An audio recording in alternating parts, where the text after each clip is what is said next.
నమస్కారం. గుర్తుకొస్తున్నాయి కార్యక్రమానికి స్వాగతం. రాజు వెడ్స్ రాంబాయి అనే సినిమా ఇటీవలే పెద్ద హిట్ కొట్టింది. అయితే ఈ సినిమాకి ప్రొడ్యూసర్ అయిన వేణు ఉడుగుల గారు ఇవాళ మనతో ఉన్నారు. ఆయన ఆల్రెడీ ఒక దర్శకుడిగా, రచయితగా ఎంతో పేరు ప్రఖ్యాతలు తెచ్చుకున్నారు. మరైతే మొట్టమొదటిసారి రాజు వెడ్స్ రాంబాయితో ప్రొడ్యూసర్గా మారిన వేణు ఉడుగుల గారితో ఇవాళ మన గుర్తుకొస్తున్నాయి కార్యక్రమం.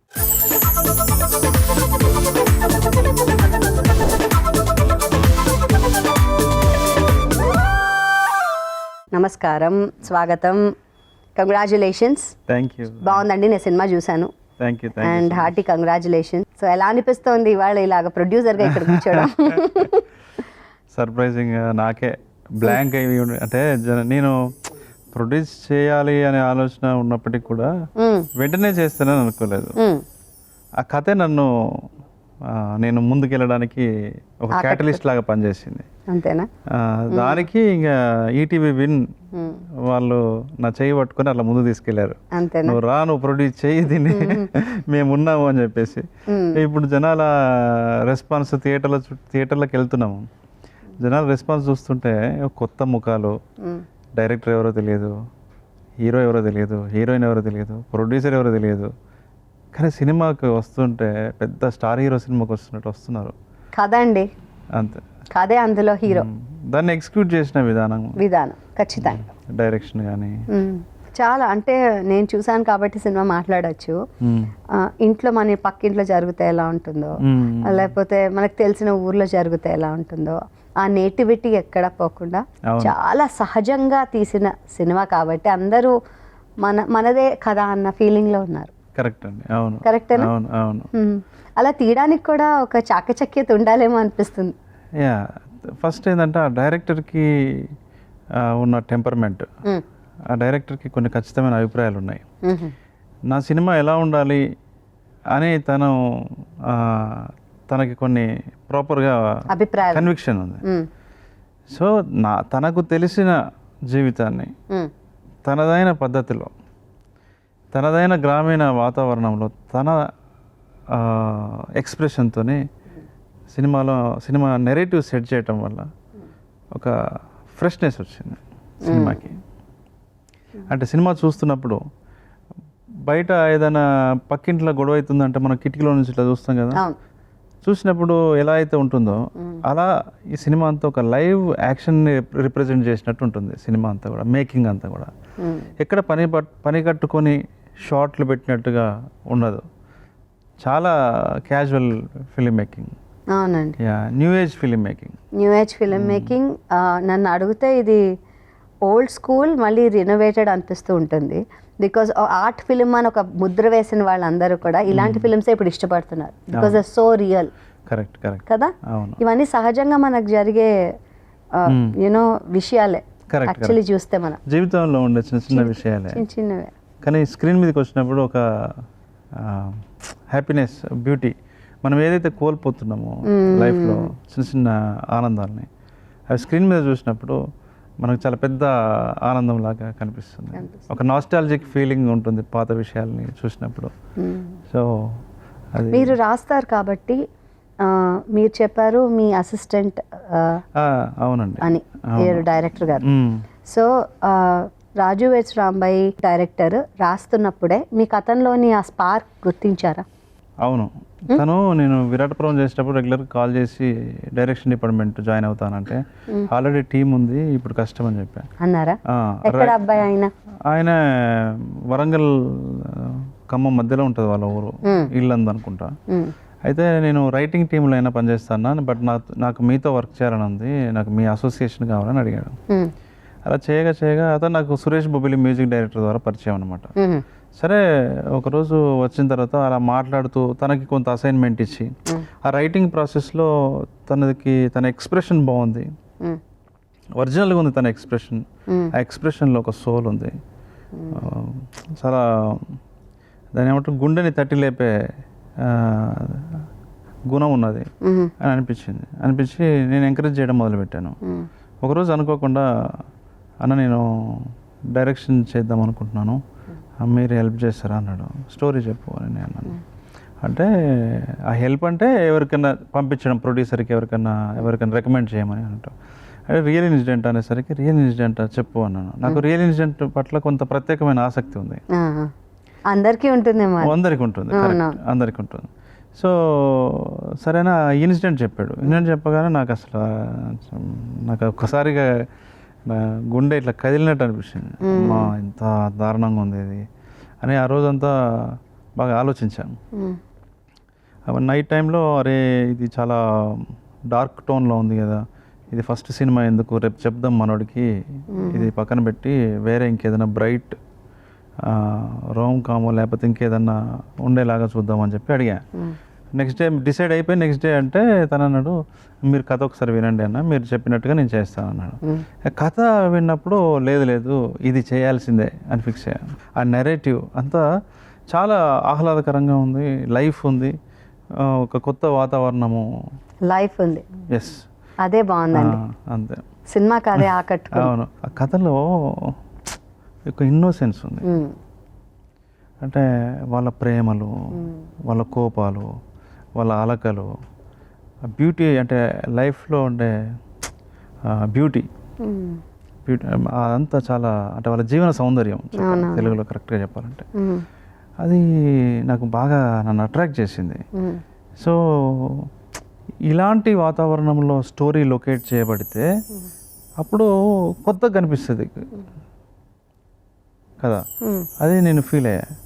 ఆ తర్వాత అప్పటికే నన్ను ఈటీవీ విన్ వాళ్ళు అడిగారు, నితిన్ సాయి వాళ్ళు ఒక రోజు వచ్చి వాళ్ళకి నా 2 ఫిలిమ్స్ చాలా ఇష్టం, ఒక సినిమా చేద్దాం, మంచి కంటెంట్ చేద్దాం అన్న, అది ఇదని అడిగారు. సరే అప్పుడు నేను వీళ్ళకి పిచ్ చేశాను.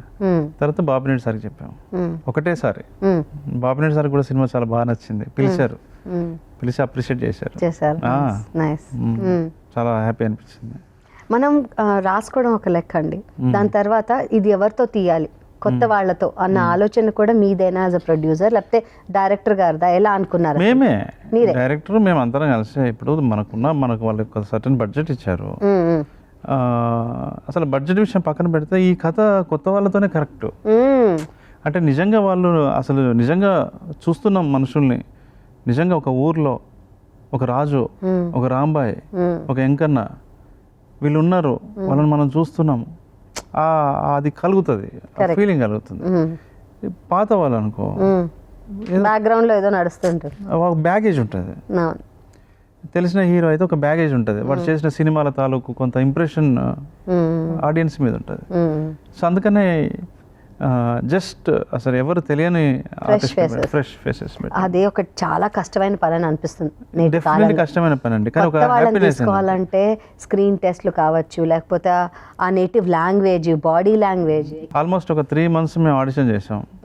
అందులో తెలుగు అమ్మాయినే తీసుకోవాలని మేము ఎంత అసలు మాకు ఈటీవీ నుంచి మాకు సర్టెన్ గైడ్ లైన్స్ ఉంటాయి కదా, ఈ టైంలో ప్రీ ప్రొడక్షన్ అయిపోవాలి, ఇట్లా ఉంటుంది కదా.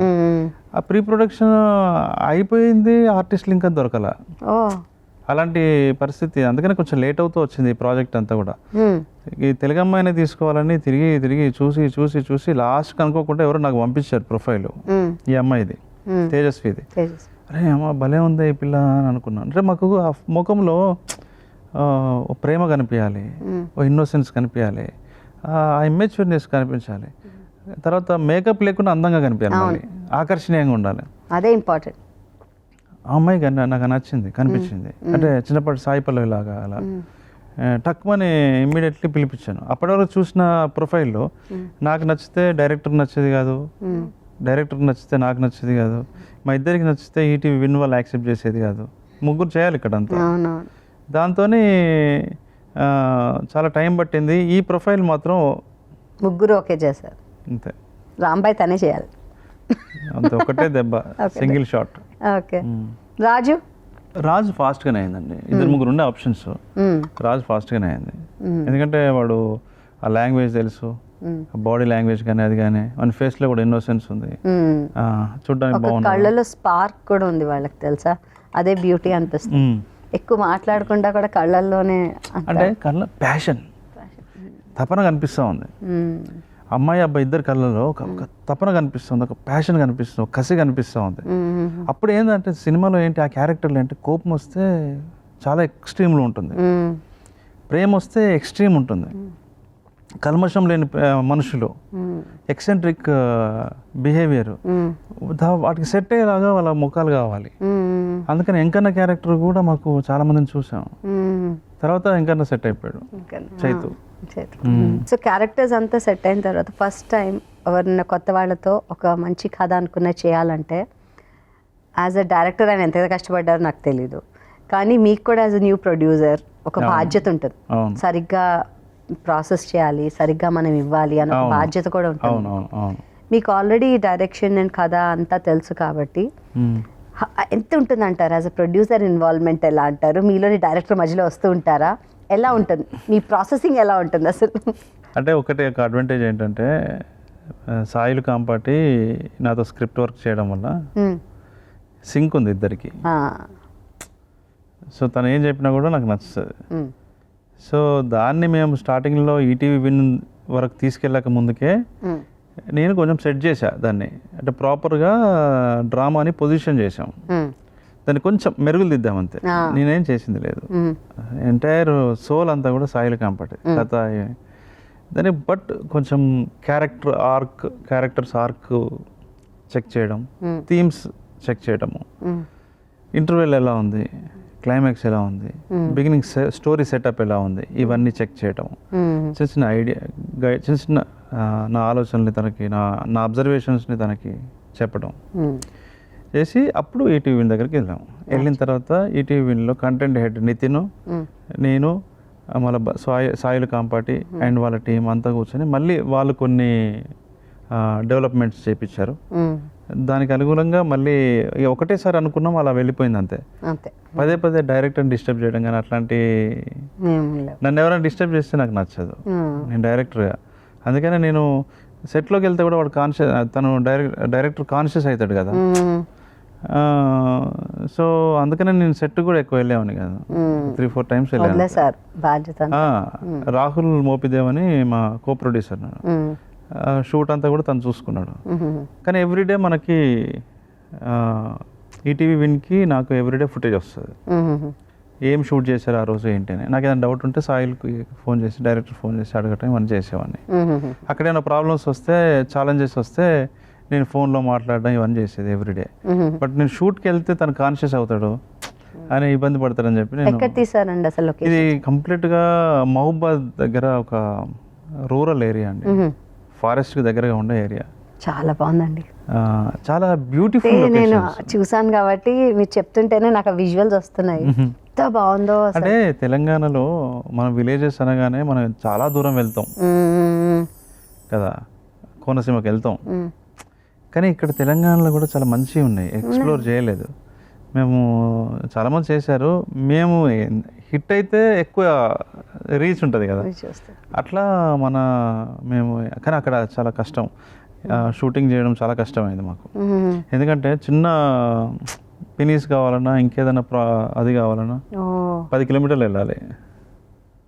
అంటే ట్రాన్స్పోర్ట్ ప్రాపర్గా ఉండదు, లాడ్జింగ్ బోటింగ్ ప్రాపర్గా ఉండదు, గట్టిగా వర్షం వస్తే వరద వస్తుంది, ఇలా అనమాట. ఎండ వచ్చినా గట్టిగా ఎక్కువ ఎండ కొడుతుంది, ఎందుకంటే ఆ ప్లేస్ షార్ప్ ఉంటుంది, మంట. సో అలాంటి ప్లేస్లో వెళ్ళి షూట్ చేసాం. ఎన్నాళ్ళు కంప్లీట్ చేసుకున్నారు? రెండు షెడ్యూల్స్, 3 షెడ్యూల్స్, యాక్చువల్లీ 2 షెడ్యూల్స్. తర్వాత ప్యాచ్ వర్క్ కోసం మళ్ళీ మన వాళ్ళు వెళ్ళారు. ఓకే. అంటే ఇలాంటి లొకేషన్స్లో తీయడం వల్ల వచ్చే ఛాలెంజెస్ ఏంటండి అసలు? ఉంటాయి ఏమన్నా? ఉంటాయి ఛాలెంజెస్. యాక్చువల్లీ ఇక్కడ నుంచి జనాలందరినీ తీసుకెళ్ళి అక్కడ పెట్టాలి యూనిట్ని. మనకి ఎవరైనా జూనియర్ ఆర్టిస్టులు కూడా ఇక్కడ నుంచి కొంతమంది తీసుకెళ్లాల్సి వస్తుంది, కొంతమందిని అక్కడ పెట్టాల్సి వస్తుంది. సో డబల్ కాల్ షీట్లు పడతాయి. సో ఒక్కోసారి వర్షం వచ్చిందంటే ఆపేయాలి, కానీ ఆ రోజు మనం బేటా వీళ్ళకి ఇచ్చేయాల్సిందే. ఇలాంటివన్నీ చాలా ఛాలెంజెస్ ఉంటాయి. మేము వెళ్ళినప్పుడు ఫస్ట్ డైరెక్టర్ ఏంటంటే కొత్త లొకేషన్లో చేయాలి నేను, అంటే ఒరిజినల్ లొకేషన్స్లో చేయాలి, లైవ్ లొకేషన్స్ అని ఆయన ఫిక్స్ అయ్యాడు. కాబట్టి వెళ్ళాము, అంటే లొకేషన్స్కి నేను కూడా వెళ్ళా, మేము కలిసే తిరిగాము లొకేషన్స్. చూసాము. లాస్ట్కి ఒక ప్లేస్కి వెళ్ళాము. ఇక్కడ ఏం ఛాలెంజెస్ ఉంటాయని ఫస్ట్ చూస్తాం. ఇక్కడ ఏంటంటే వర్షం వస్తే లోపలికి రాలేము, మధ్యలో కాలువ ఉంటుంది. ఇట్లాంటి ప్రాబ్లం వస్తున్నాయి అనమాట. ఈ మధ్య వచ్చింది పెద్ద వర్షాలన్నీ, అన్ని రోడ్లు ఆగిపోయి. కరెక్ట్గా మేము షూట్ చేసేటప్పుడు కూడా చాలా చాలా వరదలు వచ్చినాయి. అక్కడ ఒక 2 రోజులు ఆగిపోయింది షూటింగ్ అంతా కూడా. సో అలాంటి ఛాలెంజెస్. కానీ చాలా మంచి మంచి మనుషులు ఉంటారు అక్కడ. కరెక్ట్. కమర్షియల్గా కాదు, వాళ్ళ ఇల్లు మనం వాడుకున్న అందరూ మా ఇల్లు చేయండి షూటింగ్ అని. ఇప్పుడు మామూలుగా రోకలి బొండ ఇట్లాంటి ప్రాపర్టీస్ కావాలంటే పరిగెత్తుకుంటా పోటీ పడి ఇచ్చేవాళ్ళు. ఇన్నోసెన్స్ ఉంటుంది. వాళ్ళకి ఇది కొత్త కదా, సరదా ఉంటుంది అండ్ కమర్షియల్గా ఆలోచించారు. సో వేణు గారు, మీరు ఒక మంచి సాహితీవేత్త, అంటే యూ హ్యావ్ డన్ పోయట్రీ. రాస్తా, సాహితీవేత్త కాదు, సరే రాస్తారు పోనీ పోయట్రీ అలా అనుకుందాం. కవిత్వం రాస్తా, పోయట్ టైమే పోయట్. అసలు ఆ ఇంట్రెస్ట్ ఎలా వచ్చిందండి? చిన్నప్పటి నుంచి ఉందా ఇంట్రెస్ట్? అవునా? ఇంట్లో ఎవరు? సహజంగా వచ్చింది. సహజంగా అంటారా? అది న్యాచురల్గా వచ్చింది. నేను ఎప్పుడు వాండర్లీ పోయిట్ కావాలని నాకు ఎప్పుడూ లేదు. మీకు తెలుసా, నేను అందరికి పోయిట్గా తెలుసు, కానీ నేను ఇంతవరకు బుక్ వేయలే. బుక్ అంటే నాకు నా మెయిన్ ఎక్స్ప్రెషన్ సినిమా కదా, సినిమా మీదనే ఫోకస్ ఉంటుంది. ఇప్పటికి కూడా ప్రింటింగ్లో ఉంది అది. ఇంకా అది ముందు మాట రాసి కూడా 1 year అయింది, 1-2 years అయింది. అంటే వేస్తా, 2 monthsలో వేయాలి. ఎలా అంటే అసలు ఇంట్రెస్ట్ ఎలా వచ్చింది? అంటే ఫస్ట్ బొమ్మలు గీసేవాడిని నేను. ఇట్లా బాపు బొమ్మ ఇట్లా ఉంటుంది కదా, దాని మీద ఇంకా ఒక పేపర్ పెట్టి అలా అలా కొంచెం ఆర్ట్ వేయటము. బాపు బొమ్మలు కొంచెం నా రైటింగ్ కొంచెం బాపు రైటింగ్ లాగా ఉంటుంది, అంత బాగుండదు, అలా ఉంటుంది అనమాట. నాకు ఇంట్రెస్ట్ ఉండే ఆ బొమ్మల్ని చూసి ఇలా డిఫరెంట్గా. ఎస్పెషల్లీ ఉమెన్ అవి బాగుంటాయి స్కెచెస్. సో అవి చూసి అలా ప్రాక్టీస్ చేయడము, అట్లా బొమ్మలు గీయటము అట్లా చేసేది. మరి ఇంట్లో ఎలా ఉండేవాళ్ళు? అంటే మీ పేరెంట్స్ కానివ్వండి, వాళ్ళ ప్రోత్సాహన నచ్చు లేకపోతే ఎంకరేజ్మెంట్? అంటే నేను మా మదర్ ఫాదర్ ఊర్లో ఉండేవాళ్ళు అప్పుడు. నేను మా పెద్దన్నయ్య దగ్గర ఉండేవాడిని. మేము 5 members బ్రదర్స్, 2 అక్కలు. సో మా అక్కలకి నా చిన్నప్పుడే పెళ్ళిళ్ళు అయిపోయినాయి. సో మేము అందరము మా బ్రదర్ దగ్గరే ఉండి చదువుకునేవాళ్ళం అనమాట, మా అన్నయ్య దగ్గర ఉండి చదువుకునేవాళ్ళం. మాకు ఒక రెసిడెన్షియల్ స్కూల్ ఉండేది, ఆ స్కూల్లో మేము ఉండేవాళ్ళము. మా పెద్దన్నయ్య కొంచెం ఎంకరేజ్ చేసేవారు. మా రెండో బ్రదర్కి ఏంటంటే కొంచెం చదువు చదువు చదువు అన్నట్టు ఉండేవాడు. మా పెద్దన్నయ్య అయితే ఎంకరేజ్ చేసేవారు. నేను 10th classలోనే నవల రాసా. ఓకే. ప్రింట్ ఏమి ఇవ్వలేదు, రాసాం అంతే. సో ఇంటర్మీడియట్ ఫస్ట్ ఇయర్లో అంటే ఎలాంటి కథ అంటారు? అంటే మనం ఫస్ట్ టైం నవల రాస్తున్నామంటే ఐదర్ ఏదో చదివిన ప్రోత్సాహనో లేకపోతే నిజంగా ఒక ఎక్స్పీరియన్స్ ఏదో ఉంటుంది కదండి. ఉంటుంది కానీ అది ఎంత పిచ్చి పిచ్చిది అది. ఏదో రాశారు కదా. అంటే నేను 7th classలో ఉన్నప్పుడే మా స్కూల్లో లైబ్రరీ ఉండేది, మహాప్రస్థానం ఉంటుంది, మహాప్రస్థానం. ఆ తర్వాత వెన్నెల్లో ఆడపిల్ల అనే నవల చదివాను. అట్లా కొంచెం ఎండమూరి నవలలు నాకు కొంచెం ఇట్లా చదవడం అలవాటు చేసినాయి అనమాట. ఎండమూరి గారు ఎంతమందికో అసలు ప్రేరణ. తర్వాత సీరియస్ లిటరేచర్లోకి చదవడం మొదలుపెట్టాను, అది వేరే విషయం. అట్లా ఇంటర్మీడియట్ 10th classలో ఏదో రాశాను, అది ఇంత పెద్ద బుక్లో రాశా, అంత చాలా ఏదో మొత్తానికి వసంత గానమా ఏదో ఉండే నవల పేరు కూడా పెట్టారు, వెరీ నైస్. చాలా ఫీల్ అవుతుండేవాని, ఇది సినిమా పెద్ద సినిమా అయిపోతుంది లేకపోతే పెద్ద నవల అయిపోతుంది, ఇట్లా ఏదో ఉండేది. చిన్నప్పుడు కదా, ఇంకా మనకు క్రియేటివ్ పర్సనాలిటీ ప్రాపర్గా అప్పుడే స్టార్ట్ అయింది, బిగినింగే. అంటే ఇంకా ఫామ్ అవ్వలేదు, కడుపులో బిడ్డ ఎట్లయితే అలా. తర్వాత నేను ఇంటర్మీడియట్ ఫస్ట్ ఇయర్ ఆ టైంలో అక్కడ కొంతమంది సిటీ కేబుల్కి సీరియల్స్ ఇస్తున్నారు, అందులో మాకు తెలిసిన వాళ్ళు ఉన్నారు. వాళ్ళు ఏం చేశారంటే, తెలిసిన వాళ్ళు ఎలా అంటే వాళ్ళు ఈ కల్చరల్ యాక్టివిటీస్ చేస్తారు కదా, వినాయక చవితికి వాటికి ట్రూప్స్. వాళ్ళు మా స్కూల్కి నేను 5th classలో ఉన్నప్పుడు బాలనటుడి కోసం వచ్చి నన్ను తీసుకెళ్లారు అనమాట. నేను వాళ్ళతో పాటు ఏదో చిన్న నాటకాల్లో చైల్డ్ ఆర్టిస్ట్గా చేశాను. అయితే ఇంటర్మీడియట్ ఫస్ట్ ఇయర్ ఆ పరిచయం వాళ్ళతో అలాగే ఉంది. ఫస్ట్ ఇయర్ ఆ టైంలో, అరే నువ్వు అసిస్టెంట్ డైరెక్టర్ చేస్తావరా అని అన్నారు. నేను వెళ్ళి అన్నీ చూసా. అప్పుడు మామూలు కెమెరాలలో చేస్తున్నారు వాళ్ళు, ట్రాక్ అండ్ ట్రయల్ అట్లాంటివి కూడా ఏం లేవు వాళ్ళ దగ్గర. నాకు స్క్రిప్ట్ రాయాలని ఇంట్రెస్ట్ వచ్చింది నాకు. అప్పుడు నేను ఈ శనివారం నాది అని ఒక బుక్ ఉంది, మల్లాది వెంకటకృష్ణ. నేను అన్నబోయా. అది నాకు బాగా ఇష్టం ఉండేది, అంటే నా మీద ఇన్ఫ్లుయెన్స్ పడింది. వాడు ఏంటంటే అందులో ప్రొటాగనిస్ట్ ప్రతి సాటర్డే ఒక మర్డర్ చేస్తూ ఉంటాడు, చేసి ఒక స్లిప్ పెడతాడు అక్కడ, ఈ శనివారం నాది అని. అది నాకు నచ్చింది అనమాట. సినిమా కూడా వచ్చింది నాని గారిది ఒకటి కదా అలా. అది వేరు, దానికి దీనికి సంబంధం లేదు, అంటే అదే కోవలో కొంచెం. అయితే నేనేం చేశానంటే, మనకు అప్పుడు ఇంకా ఓన్గా ఆలోచించే తెలివితేటలు అప్పటికి రాలా, ఈ జీవితం లేదు కదా మనకి, చిన్నపిల్లలమే కదా, 17 సంవత్సరాలు 16 సంవత్సరాలు, అప్పటివరకు పెద్ద చదివింది కూడా ఏం లేదు. నేనేం చేశానంటే సేమ్ అదే తీసుకొని దాన్ని ఇన్స్పిరేషన్తో వేరే కథ రాశా. ఆదివారం అది వాడు ప్రతి ఆదివారం మర్డర్ చేస్తుంటాడు, ఎందుకు చేస్తున్నాడు, ఎవరు చేపిస్తున్నారు అని సీరియల్ రాశా. 7 ఎపిసోడ్ షూటింగ్ కూడా చేశారు. థ్రిల్లర్. అవును, థ్రిల్లర్ ఈజీ యాక్చువల్లీ, తొందరగా అటెన్షన్ గ్రాబ్ చేశాను అనమాట. సో వాళ్ళు నన్ను నమ్మి నాకు ఎట్లా డైరెక్షన్ ఇచ్చారో తెలియదు, నేనే డైరెక్టర్ని కూడా దానికి. కథ రాశారు కదా, అసలు ఏమీ తెలియదు. వాళ్ళు ఇప్పటికీ నాకు టచ్లో ఉన్నారు. ప్రదీప్ అన్న అని ఉంటాడు వరంగల్లో, ఆయన గెస్టెడ్ ఆఫీసర్ ఇప్పుడు. అన్న మరి నన్ను ఎట్లా నమ్మాడు ఏం అర్థమే కాదు నాకు అసలు. అప్పుడు మేము అంటే నేను అప్పుడు 16 సంవత్సరాలు ఉంటా, ఇంటర్మీడియట్ అంటే అంతే కదా, అంతే 16 సంవత్సరాలు 17 మధ్యలో ఉంటా. అసలు ఎట్లా నమ్మినాడు ఆయన, నాకు డైరెక్షన్ ఎట్లా ఇచ్చాడు, దానికి గ్రాండ్గా ఓపెన్ చేశారు, ఎవరు ఎమ్మెల్యేనో వాళ్ళని వీళ్ళని పిలిచి వరంగల్లో. ఆ ఫోటో ఇప్పుడు మొన్న పంపించాడు. అసలు ఎంత ఆశ్చర్యం అనిపిస్తుంది అంటే, చాలా ఆశ్చర్యం అనిపిస్తుంది. మేబీ ఆ స్పార్క్ ఉందని గ్రహించాడేమో ఆయన నాకు కదా. ఏదో స్పార్క్ మీరు ఎలా అన్నారో ఇప్పుడు, నాకు ఏడి కింద వచ్చిన అతనికి ఆ స్పార్క్ ఉందని మీరు గుర్తించా అన్నారు కదా, అలాగే ఆయన గుర్తించుంటారు ఏదో. బాగా హ్యాపీ అనిపించింది. సో అది మీ ఫస్ట్ డైరెక్షన్ కథ అన్నమాట. అసలు ఎలా చేశాను, ఆదివారం నాదా? అప్పుడు ఆదివారం నాది కాదు, ఏదో వేరే పేరు పెట్టాను, దొరకద్దు కదా మళ్ళీ ఆదివారం. బాగుంది. అయితే ఏం చేశాను, హైదరాబాద్కి వచ్చినాక మల్లాది వెంకటకృష్ణమూర్తిని కలవడం కోసం నేను గాంధీనగర్ వెళ్ళా. ఇల్లు వెతుక్కుంటూ అది ఎక్కడో పేపర్లో పడ్డది, వెళ్తే సార్ కలవడని చెప్పి పంపించారు. ఆయన ఎవరికి కనిపించాడంట, కలవడంట ఎవరిని.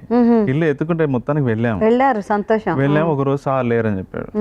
అమ్మ సార్ లేరని చెప్తున్నా, నేను అక్కడే ఉండేవాడిని ఇందిరానగర్ ఎదురుగా బస్తీలో. సరే అని మళ్ళొక రోజు వెళ్ళా, మంచిగా రెడీ అయిపోయి సార్ని కలిసి ఆశీర్వాదం తీసుకుందాం, మీది కాపీ కొట్టిన సార్ అని చెప్దాం అని చెప్పి వెళ్ళా అనమాట. వెళ్తే మీరు ఇట్లా రాకండి, ఆయన కలవడానికి ఎవరిని ఇష్టపడట్లేదు, ఎవరిని కలవడతాను అని అన్నాడు. అనగానే ఇంకా ఇంట్రెస్ట్ పెరిగింది, ఆయన ఎట్లుంటాడో చూద్దాము అది ఇదని ఉంటుంది కదా. సో అది కలిసారా? కలవలేదు, ఇప్పుడు కలుస్తారేమో, ఇప్పుడు మనం మాట్లాడితే ఇలాంటి ఇప్పుడు ఇస్తారు అపాయింట్మెంట్ నాకు తెలిసి. సో అలా ఫస్ట్ టైం చేసిన మీరు తర్వాత గ్రాడ్యుయేషన్ జాయిన్ అయ్యారా? ఇటు పక్క ఏమైనా ఆసక్తి చూపించారా? ఎలా? గ్రాడ్యుయేషన్ ఫైనల్ ఇయర్ ఉన్నప్పుడే వచ్చేసి. ఏం చేశారు గ్రాడ్యుయేషన్? బిఏ తెలుగు ఉండే. తెలుగు చేశారా? కాకతీయ డిగ్రీ కాలేజ్ అని వరంగల్లో ఉంది. అంటే ఇంట్రెస్ట్ ఎందుకు, లాస్ట్ ఇంట్రెస్ట్ ఎందుకంటే నాకు ఇంటర్మీడియట్లోనే పేరు వచ్చేసింది చాలా, అంటే లోకల్లో పేరు డబ్బులు రెండు వచ్చాము. డబ్బులు ఏమి రాలేదు కానీ నన్ను అందరూ మూసారు, అంటే అసలు నువ్వు మామూలు కాదు, నువ్వు రామగోపాల్ వర్మలాగా అవుతావు, అట్లా ఇట్లా అది ఇదని లేపేవాళ్ళు. దాంతో నాకు ఇక అప్పటి నుంచి మొత్తం కంప్లీట్గా నేను నా ఆలోచనలు కానీ అన్నీ కూడా రైటింగ్ మీద ఇన్వెస్ట్ చేయడం పెట్టాను అనమాట. అకాడమిక్ మీద కాన్సన్ట్రేషన్ ఉండేది కాదు అసలు, క్రియేటివ్ సైడ్ ఎక్కువ పెట్టామని. మంచిదే కదా. తర్వాత అప్పుడే నేను ఆర్టికల్స్ రాయడము. నేను నా ఫస్ట్ ఆర్టికల్ వచ్చి ఒక మ్యాగజైన్కి రాసా, స్టడీ లైన్ అనే మ్యాగజైన్ వస్తుంది. That was my first article అనమాట. దేని గురించి రాశారు? అది నేను అందులో జాయిన్ అయ్యాను ఫ్రీలాన్సర్ లాగా. సో ఫస్ట్ ఆర్టికల్ రాయమన్నారు. దేని గురించి అంటే మన క్రిస్మస్ గురించి. క్రిస్మస్ పండగ. అది నాకు నాకేం తెలియదు కదా క్రిస్మస్ గురించి. అంటే వెళ్ళి లైబ్రరీలో చదువుకో తెలుస్తుంది అన్నారు. అంటే ఓకే వీళ్ళందరూ ఇట్నే రాస్తారేమో అని లైబ్రరీకి వెళ్ళి అన్నీ అంటే ఎలా రాస్తారో కూడా తెలియదు మీకు, ఇలాగే రాస్తారు. ఆర్టికల్ ఎలా రాయాలో తెలుసు నాకు.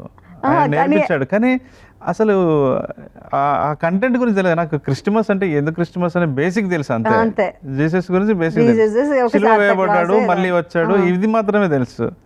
ఇక మిగతా తెలియదు కదా మనకి. దాని మీద కొంచెం స్టడీ చేసి బెత్లహేమ్ నగర్లో పురిపాలక వాడలో అని స్టార్ట్. అది నాకు ఇప్పటికీ గుర్తుంది. సో వాళ్ళు అది అరే ఓపెనింగ్ భలే రాశారని అప్రిషియేట్ చేశారు అనమాట. నైస్. సో అలాగా మీలో చిన్న బీజం పడింది మెల్లిమెల్లిగా అన్ని విధాల. అవునవును. అంటే రాయాలంటే అండి నాకు తెలిసి కాన్సన్ట్రేషన్, ఒక క్రియేటివ్ ప్రాసెస్ ఉంటుంది. మధ్యలో ఎవరు డిస్టర్బ్ చేసినా కొంచెం అటు ఇటు వెళ్ళిపోతాం. బికాజ్ ఒక ఐ డోంట్ నో, నాకు అలా అనిపిస్తుంది రాస్తా కాబట్టి. దట్ ఒక థాట్లో వెళ్తూ ఉంటాను. నేను రాస్తానండి. కొన్ని న్యూస్ పేపర్స్కి, మ్యాగజైన్స్కి, ఆర్మీ మ్యాగజైన్స్కి కథలు రాస్తూ ఉంటా. రియల్ లైఫ్ స్టోరీస్ రాస్తూ ఉంటాను. ఇంగ్లీష్లో రాస్తాను నేను. సో నిజంగా కథలు, ఆర్మీలో జరిగే నిజం కథలు, ఎలా అవుతుంది, ఏమవుతుంది, ఆ టైంలో ఎలా ఏం చేశారన్నవి సరదాగా రాస్తాను నేను. మా ఆర్మీ మ్యాగజైన్, విమెన్స్ మ్యాగజైన్ అని. సో ఒక క్రియేటివ్ ప్రాసెస్ ఉంటుంది మనకి. ఇలా జరిగింది, మధ్యలో ఏదైనా డిస్టర్బ్ అవుతే అది పోయి నెక్స్ట్ టైం కూర్చున్నప్పుడు వేరేగా వస్తుంది అది మళ్ళీ. మీకు అలా అనిపిస్తుందా? నేను ఏదన్నా కథ రాసేటప్పుడు అదే ఉంటుంది. డిస్టర్బ్ చేశారు మధ్యలో, డిస్టర్బ్ చేస్తే చాలా ఎక్కువ గ్యాప్ వస్తుంది.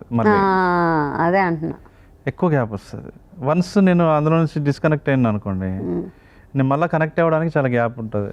అంటే అబ్బా రేపటి నుంచి కూర్చున్నామా, ఎల్లుండి కూర్చున్నాం, రేపు వీకెండ్ కదా, ఇంకేదో అట్లా ఇట్లా ఇలా ఇలా గ్యాప్ ఎక్కువ వస్తుంది. అందుకని నేను ఏం చేస్తాను తెలుసా, నేను ఒక 10 రోజులు బయటికి వెళ్ళిపోతా.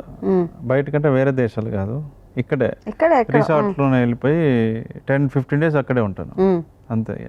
అక్కడే ఉండి అనుకున్నది ఫినిష్ చేసి తర్వాత వస్తాను. వీకెండ్స్లో మా పాప వాళ్ళు అక్కడికి వచ్చేస్తారు. సో ఇలా క్రియేటివ్గా ఆలోచించే వీరు సినిమాల్లోకి డెఫినెట్గా ఆల్రెడీ సీరియల్ తీశారు, అదంతా సినిమాల్లోకి అడుగు పెట్టాలంటేనే కష్టం. అలాంటిది మీకు అసలు ఎంట్రీ ఎలా ప్లాన్ చేసుకున్నారు? నేను ప్లాన్ అంటే నాకు ఇక్కడ ఎవరు తెలీదు, ఎవ్వరు తెలియదు. డైరెక్ట్ వచ్చిన ఏం చేయాలని చెప్పి మా ఊర్లో ఒక అబ్బాయి ఉండే. ఇంట్లో చెప్పారా ఇలా చేద్దాం అని? మా అమ్మకి ఒక్కదానికి చెప్పిన. అమ్మకి వెరీ నైస్. మా అమ్మ కొన్ని డబ్బులు ఇచ్చింది. మా అమ్మ సూట్ కేసు అన్నకు చెప్పలే అసలు, పంపారు అంటే పెట్టిందారనికి చదువుకోక నమ్మరు కదా. నమ్మరని కాదు, ఫస్ట్ ఒక సెక్యూరిటీ భయం అంతే. అయితే ఫస్ట్ ఊర్లోకి వెళ్ళా, మా ఊరు వెళ్ళా. వెళ్ళిన మా మదర్తో చెప్పిన నేను ఇట్లా పోదాం అనుకుంటున్నాను అని చెప్తే మా మదరు ఏమన్నా అబ్జెక్షన్ చెప్పలే. అయితే మా ఇంటికి ఒక అబ్బాయి ఉంటాడు, వాడు హైదరాబాద్లో ఉంటున్నాడు. మా ఇంటికి వచ్చాడు. నేను హైదరాబాద్లో ఉంటున్నామా అన్నాడు. అమ్మ నేను హైదరాబాద్లో ఉంటున్నా, నేను కూడా వద్దాం అనుకుంటున్నా. ఏడు ఉంటున్నావు అని అంటే నేను జీడిమెట్లో ఉంటున్నా అన్నాడు. జీడిమెట్ల అంటే నీ రూమ్లో ఉండొచ్చా అని అన్నా. అంటే ఉండొచ్చు అన్నాడు. ఏం పని చేస్తావు అంటే నేను సూపర్వైజర్ మామ అన్నాడు. మనం అంటే నాకు ఏదైనా ఫస్ట్ కొంత జాబ్ కావాలి, నాకు ఇప్పిస్తావు అంటే ఇప్పిస్తాను. వీడికి సూపర్వైజర్ జాబ్ వచ్చిందంటే మనకు జర ఇంకా పెద్దది వస్తుంది అని నేను అనుకున్నాను అనమాట. ఎందుకంటే అతను చదువుకోలేదేమి, 10th class ఇంటర్మీడియట్. నేను కూడా అదే, కానీ కొంచెము నేను డిగ్రీ కూడా లేదు, అంటే ఫైనల్ ఇయర్ అప్పుడు చదువుతున్నా ఇంకా. కానీ నేనేంటంటే నాకు ఎడ్యుకేషన్ స్టాండర్డ్, అంటే నేను పబ్లిక్ స్కూల్లో చదివినా, మాకే స్కూల్ ఉందని చెప్పిన కదా హన్మకొండలో. కొంచెం స్టాండర్డ్ ఎడ్యుకేషను, సర్కిల్ అంతా కూడా టౌన్ సర్కిల్ కదా, వాడు ఊర్లో చదువుకున్నాడు కదా, మనకి ఎక్కువ అది ఉంటుంది కదా, కొంచెం స్థాయి పెద్దగా ఆ స్థాయి కదా, అంటే చదువులోనే స్టాండర్డ్ ఉంటుంది కదా, సిలబస్ అవి డిఫరెంట్ కదా. సో నేను ఏం చేశానంటే వీడికే వచ్చిందంటే మనకి ఇంకా ఎక్కువ వస్తుందని నేను అనుకున్నాను అనమాట. అని సరే అని నేను ఫలానా తేదీన వస్తా అని చెప్పిన. ఫోన్లో లేవు అప్పుడు, రాలేదు ఫోన్లు, ఇంకా ఫోన్లు వచ్చినాయి మాకు లేవు. అయితే నేను హైదరాబాద్కి వచ్చిన, ఆ కంపెనీ పేరు అంతా రాసుకున్నా కదా. నేను నడుచుకుంటా పోయిన జీడిమెట్లలో, ఎంత దూరం అంటే లోపల నడుచుకుంటా పోతున్నా స్మెల్ వస్తుంది, కెమికల్ వాసన, అది పెయింటింగ్ ఫ్యాక్టరీ. ఆడికి వెళ్తే ఇట్లా ఫలానా అని పేరు చెప్తే సూపర్వైజర్ ఎవరు లేరు అన్నారు. ఏందప్ప సూపర్వైజర్ ఎవరు లేరు అంటున్నారని మళ్ళీ వాడికి డౌట్ వచ్చింది, ఏ ఊరు ఏంటి అని అంటే ఇట్లా చెప్తే అతను సెక్యూరిటీ గార్డ్ ఇక్కడ అన్నాడు. ఎవరిని అమ్మ సెక్యూరిటీ గార్డా, అని సరేలే అయితే అని సెకండ్ షిఫ్ట్ వస్తాడు వెయిట్ చేయంటే వచ్చిండు మంచిగా డ్రెస్ వేసుకొని వచ్చిండు. అంటే ఏంది మామ నువ్వు సూపర్వైజర్ అన్నావు అంటే ఇది కూడా సూపర్వైజ్ చేయడమే మామ మనం ఇక్కడ ఉండే. సరే అంటే ఊర్లో చెప్పుకోవాలని ఉంటుంది కదా వాళ్ళకి కూడా పాపం. నాకు తెలియదు, చిన్నపిల్ల ఉండే కదా నీకు కూడా ఇన్నోసెన్స్, అడగకూడదు అని కూడా తెలియదు నాకు. సరే అని రూమ్కి వెళ్ళాము. అప్పుడే ఆయన కొత్త రూమ్ తీసుకున్నాడు అనమాట. అంటే అప్పుడే షిఫ్ట్ అవుతున్నాం, నేను ఆయన కూడా షిఫ్ట్ అవుతున్నాం. మేము ఒక రూమ్ తీసుకున్నాం. అడ్వాన్స్కి పైసలు ఇవ్వడానికి ఎవరి ఆయన దగ్గర లేవు, నా దగ్గర లేవు. ఆయన వరంగల్, అతను తిరుపతి రెడ్డి అని అంటాడు. అప్పుడే పరిచయం ఊరు బాబు అంటే వరంగల్ అంటే సరేలే అని చెప్పి ఆయన ఇచ్చేసాడు అడ్వాన్స్ లేకుండా. మంచివాడు. 2 నెలలు అయింది, ఇవ్వకపోతే ఖాళీ చేపిస్తా అని చెప్పి అన్నాడు. సరే నేనేమో నాకు దగ్గర ఉన్న పైసలన్నీ అయిపోతున్నాయి. నేను రోజు ఇటు వచ్చేవాడిని కృష్ణానగర్కి, డైలీ పాస్ ఉంటుంది కదా, డైలీ కృష్ణానగర్కి కృష్ణానగర్కి వచ్చి తిరిగి ఈవినింగ్ వెళ్ళేవాడిని అక్కడికి. ఒకరోజు వెళ్ళేసరికి మనోడు అన్ని సర్దుకొని రూమ్ కాల్ చేసి వెళ్ళిపోయాడు. వేరే వాళ్ళ ఫ్రెండ్ రూమ్కి వెళ్ళాడు. నేను నా సూట్ కేసు ఒకటే ఉండింది, నా సూట్ కేసు ఉంది. అది సూట్ కేసు పట్టుకొని నేను కూడా జంపు, ఎందుకంటే నేను వచ్చేలోపు ఆయన వస్తే అవును మళ్ళీ అద్దె అడుగుతాడు. బాగానే చేశారు కథలు. జంప్ అయినా నేను. వచ్చిన తర్వాత ఎక్కడికి వెళ్ళాలో తెలియదు, ఆ సూట్ కేసు నా అవతారం అసలు అర్థం కావట్లేదు నాకే. ఎందుకంటే నాకు ఇంకా అప్పుడు మూతి మీద మీసాలు కూడా రాలా ఇంకా అప్పుడే, అంటే ఎంత లేత అది పట్టుకుని 20 ఏళ్ళు ఉంటాయేమో. ఏం లేదు 19. రవీంద్ర భారతిలో నాటకాల పోటీలు జరుగుతున్నాయి. పోయాలో కూర్చున్నా, సమోసా తిని ఛాయ్ తాగి పోయాలో కూర్చున్న తన నాటకం వస్తుంది, మంచి నాటకం అది. నా పక్క సీట్లో ఒక అతను వచ్చి కూర్చొని ఎంతసేపు అయింది నాటకం స్టార్ట్ అయ్యి అన్నాడు. ప్లే స్టార్ట్ ఎంతసేపు అయింది అని అంటే ఇప్పుడే స్టార్ట్ అయింది అంటే ఏం జరిగింది అని అంటే నేను క్యారెక్టర్లో ఎక్స్ప్లెయిన్ చేస్తున్నా ఇది జరిగింది అని. ఓకే అని చూసినాము. ఇంటర్వెల్ టైంలో బాగా ఛాయ్ తాగేద్దాం పాబయ్య అన్నాడు. తమ్ముడు ఛాయ్ తాగేద్దాం పా అన్నాడు పెద్ద ఆయన నాకంటే. అంటే సరే అన్న, వద్దులే అన్న మనం కట్టాల్సి వస్తుంది బిల్లు, వద్దులే అంటే మన దగ్గర డబ్బులు లేనప్పుడు ఎవరైనా అట్లా పిలిస్తే కొంచెం కష్టంగా అనిపిస్తాయి కదా. కరెక్ట్, వాళ్ళ చేత కట్టించడం ఇబ్బంది అనిపిస్తాయి కదా. అయితే సెల్ఫ్ రెస్పెక్ట్. అయితే వద్దులే అన్న నేను తాగవా అలవాట్లేదంటే ఆయన ఇప్పుడు తాగనంటే తాగదా ఏం కాదని చెప్పి తీసుకుపోయాను. అంటే బయటకు వెళ్ళిన తర్వాత నా సూట్ కేసు పట్టుకునే బయటకు వచ్చినాయి. ఏది సూట్ కేసు ఏంది, నీ అవతారం ఏ నుంచి వచ్చినావు అన్నాడు. అంటే మాది వరంగల్ ఇట్లా. మరి అంటే ఎటు పోతున్నావు ఇప్పుడు, వరంగల్ పోతున్నావా లేకపోతే వరంగల్ నుంచి వస్తున్నావా అని అన్నాడు. అంటే చెప్పిన ఇట్లా జరిగింది అని చెప్పేశారు, ఇన్నోసెంట్గా చెప్పారు. ఇట్లా జరిగిందన్న అంటే మరి ఎక్కడికి పోతావు నువ్వు అన్నాడు. అదే తెలియట్లేదన్నా బస్ స్టాండ్ పోయి పండుకుందాం అనుకుంటున్నా. అంటే లేదని నాటకం అయిపోయిన తర్వాత వాళ్ళ రూమ్ తీసుకుపోయింది. ఇక ఆ రోజు ఆయన కూడా కొంచెం ఆర్ట్ సినిమాలు అంటే ఇష్టం ఆయనకి. మా ఊరు ఆయన కూడా, మా ఊరు అంటే మా జిల్లా ఏటూరు నగరం అనేది. లక్కీ మీరు దొరకడం. నా జీవితంలో అన్నీ అట్లనే జరిగినాయి, కానీ లేట్గా జరుగుతాయి అనమాట. ఆయన తీసుకెళ్ళాడు. ఏం చేసామంటే సరే కొన్ని రోజులు నువ్వు జాబ్ చూసుకో అని చెప్పి నాకు వేరే ఈ క్రెడిట్ కార్డ్ సేల్స్ ఎగ్జిక్యూటివ్ అట్లా జాబ్ ఇప్పించారు. జాబ్ ఇప్పించడం అంటే ఇప్పించినట్టే. అంటే అప్పటి వరకు క్రెడిట్ కార్డ్ అనేది ఒకటి ఉంటుంది, దాన్ని ఎట్లా చేయాలి తెలియదు నాకు. ఆయన అప్పటికే సేల్స్లో వర్క్ చేస్తున్నాడు. సో ఆయన దగ్గర అప్లికేషన్ ఫామ్లు ఉండే, ఏం లేదు ఇవన్నీ పట్టుకొని నువ్వు తిరుగుతూ ఉండు, ఎవరికైనా క్రెడిట్ కార్డ్ కావాలంటే నాకు చెప్పు అనేది. సో అట్లా కొన్ని రోజుల తర్వాత అలా తిరుగుతున్నాను. మేము ఏంటంటే నాకు ఆల్రెడీ ఒక 5-6 నెలలు ఎక్స్పీరియన్స్ ఉంది కదా, షార్ప్ ఉండే, నేను చాలా స్మార్ట్ ఉండే అనమాట. 5-6 నెలలు ఎక్స్పీరియన్స్ ఉంది కదా, కొంచెం ఏదైనా కార్పొరేట్ డైరెక్ట్ బ్యాంక్ టీం వేరు ఉంటుంది, ఫ్రాంచైజ్ వేరు ఉంటుంది, అవుట్ సోర్స్ చేస్తారు. కానీ బయట దానికంటే అందులో ఉంటే వాల్యూ ఉంటుంది అనమాట. సరే ఒక 1 year పనిచేద్దామని ఫిక్స్ అయినా నేను. 1-2 years డబ్బులు పట్టుకున్న తర్వాత వెళ్దాం అనుకున్నాను. అయితే ఒకటి చెప్పాడు, అందులో ఓపెనింగ్స్ ఉన్నాయి ఇట్లా తీసుకుంటున్నారంట, MBA మార్కెటింగ్ కావాలి అన్నారు. వారిని అమ్మ MBA అంటే ఏడు నుంచేనని ఏం చెప్పి మా ఫ్రెండ్ ఉన్నాడు వరంగల్, రహీమ్ అని ఉంటాడు, అప్పుడు ఫోటోషాప్ చేస్తున్నాడు. ఆయన నాకంటే సీనియర్ 2 ఏళ్ళు. ఫోటోషాప్ చేస్తుంటే నేను ఫోన్ చేసి మామ మనకు MBA సర్టిఫికేట్ కావాలని అడిగిన. నేను అనుకున్నా ఇలాంటిది ఏదో ఫోటోషాప్ అంటే అని. అంటే మనోడు అంటే మా ఫ్రెండ్ ఇంకొక అతను ఉండే, అతను ఎంబీఏ అయిపోయింది అప్పుడు. అయితే అది అయిపోయింది కదా అని చెప్పి ఇంకా రామమ్మ చేద్దాం అంటే గవర్నమెంట్ జాబ్ కాదు కదా అన్నాడు. మనకి ఎవడు ఇస్తాడు గవర్నమెంట్ జాబ్, మనం ఎందుకు చేస్తాం గవర్నమెంట్ జాబ్ అని నేను వరంగల్కి వెళ్ళి వాడి వేరే ఫ్రెండ్ ఎంబీఏ సర్టిఫికేట్ మీద నా పేరు ఆ సర్టిఫికేట్ పట్టుకుని చేరారు. జాయిన్ అయిన తర్వాత పర్ఫార్మెన్సే కదా, అంతే కదా. అదే ఆయనకి ఇవ్వలేదు, నా దగ్గర పెట్టుకున్నా అడుగుతిద్దామని. కానీ నన్ను ఆయన అడగలేదు. వాళ్ళు ఒక 6 నెలలు వర్క్ చేశా, మంచి పర్ఫామ్ చేస్తుండేవాడిని, అంటే బాగా పర్ఫామ్ చేస్తుండేవాడిని అనమాట. సేల్స్ అన్నీ ఇన్సెంటివ్స్ కూడా బాగానే వస్తుండేది. ఒకరోజు ఇందిరా పార్క్ దగ్గర ఒక క్లయింట్ దగ్గరికి వెళ్ళా, దోమలు కూడా అనుకుంటా. కూర్చోండి సార్ స్నానం చేస్తున్నాను అన్నారు. ఒక క్లయింట్ ఇల్లు. ఇప్పుడు ఆ ఇంట్లో నుంచి ఒక పెద్ద మనిషి వచ్చి ఎదురుగా కూర్చున్నాడు ఇట్లనే సోఫాలో, ఇట్లా చూస్తున్నాడు. చాలా ముసలాయన ఆయన. చూస్తున్నాడు చూసి ఇట్లా గడ్డము ఇట్లా ప్రాపర్ ఒకలాగా ఉన్నాడు మనిషి, స్వామీజీ లాగా. ఒకటే మాట మాట్లాడాడు. ఏమన్నాడంటే, నువ్వు ఉన్న రంగంలో నీకు లేదు. నేను అసలు ఇవన్నీ నమ్మను యాక్చువల్లీ, కానీ ఇప్పుడు నమ్ముతున్నారా? ఆ రోజు నమ్మాలనిపించింది. నేను అప్పటివరకు ఏది నమ్మను. ఏమన్నా నువ్వు ఉన్న రంగంలో నీకు ఏది లేదు, టైం వేస్ట్ చేస్తున్నావు, కళారంగంలో నీకు అద్భుతమైన భవిష్యత్తు ఉన్నది అన్నాడు. అంతే అంతే.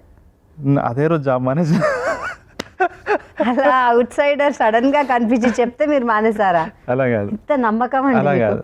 యాక్చువల్లీ ఏంటంటే అప్పటికే నరేష్ అని చెప్పిన కదా, మా నరేష్ అంటే నన్ను ఎవరైతే రూమ్లో పెట్టుకున్నాడు, నేను ఏం చేస్తుండేవానంటే నాకు ఏదైనా మంచి సినిమా రిలీజ్ అయితే ట్రిగ్గర్ అవుతుండేది నాకు. మళ్ళీ ఇక్కడ వేస్ట్ చేస్తున్నా పోతా అనేది అనమాట.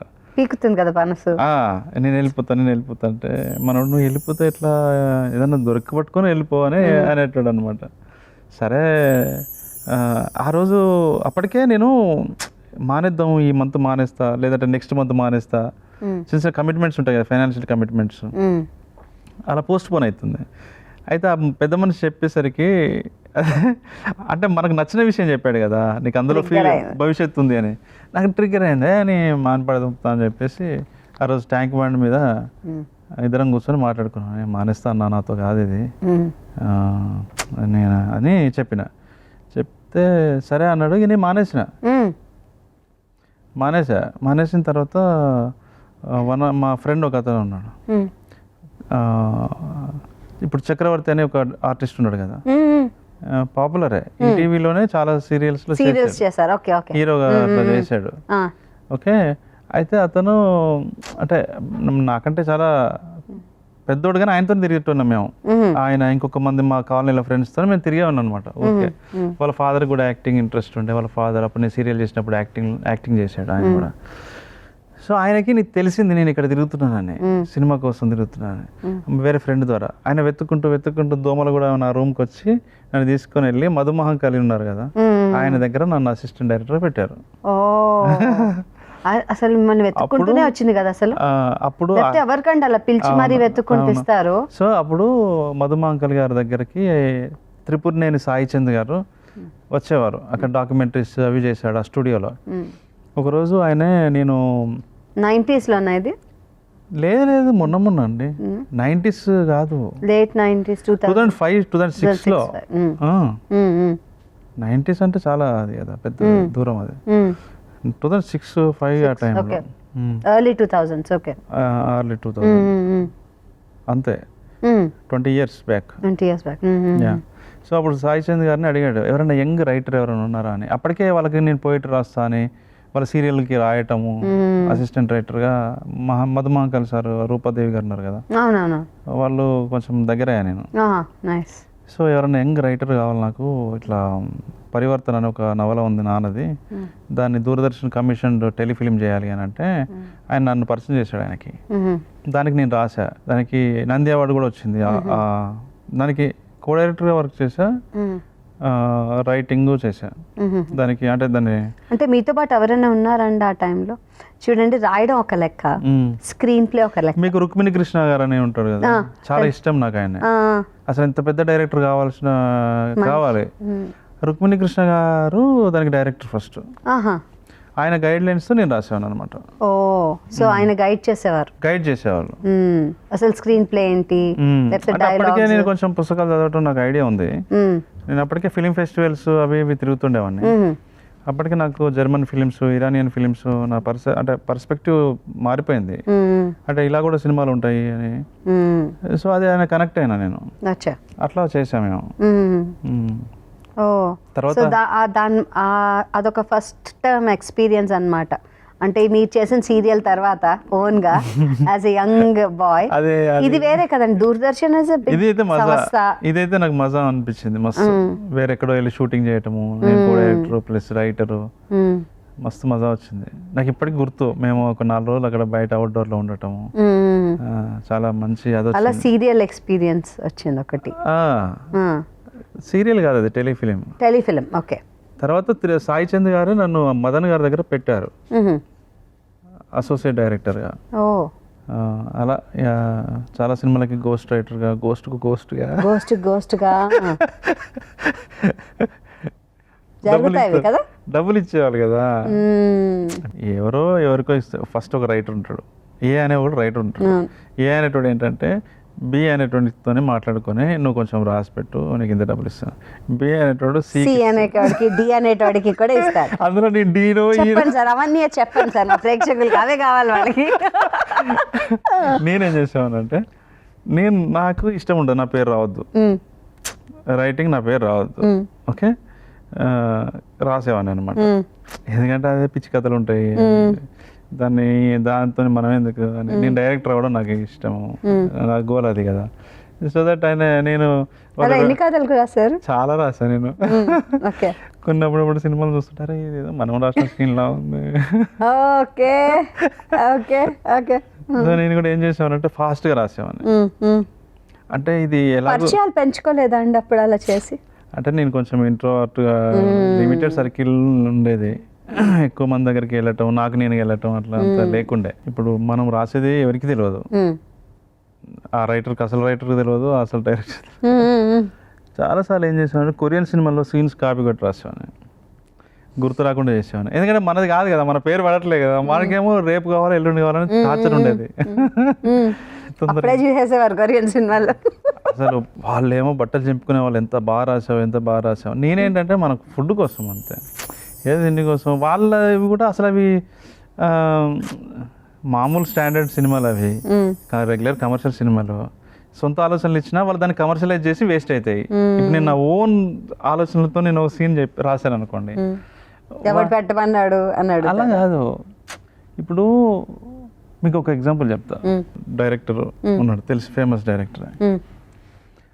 ఆయన ఏం చెప్పాడు, కథ ఇచ్చాడు, రాయమన్నాడు, లైన్ ఇచ్చి రాయమన్నాడు. నేను రాశాను, ఇది బాగుంది కానీ ఇంత పొయిటిక్గా ఉంది, ఇది కమర్షియల్ సినిమాకి సరిపోదు అని అన్నాడు. అని అమ్మ ఇదేంద్ర నాయన అనుకొని మళ్ళీ ఒక వెర్షన్ రాశాను. కాదు అట్లా కాదు, ఇట్లా కాదు, జెంటిల్మెన్ ఎలా ఉంటుంది తెలుసు కదా నీకు, జెంటిల్మెన్ సినిమా, పాత జెంటిల్మెన్ తెలుసు, జెంటిల్మెన్ డాక్టర్ది అదంతా. జెంటిల్మెన్ ఎలా ఉంటుంది, ఇట్లా ఓపెన్ చేయగానే ఇలా అలా అన్నాడు. అప్పుడు అర్థమైంది వీళ్ళకి ఏం కావాలనేది.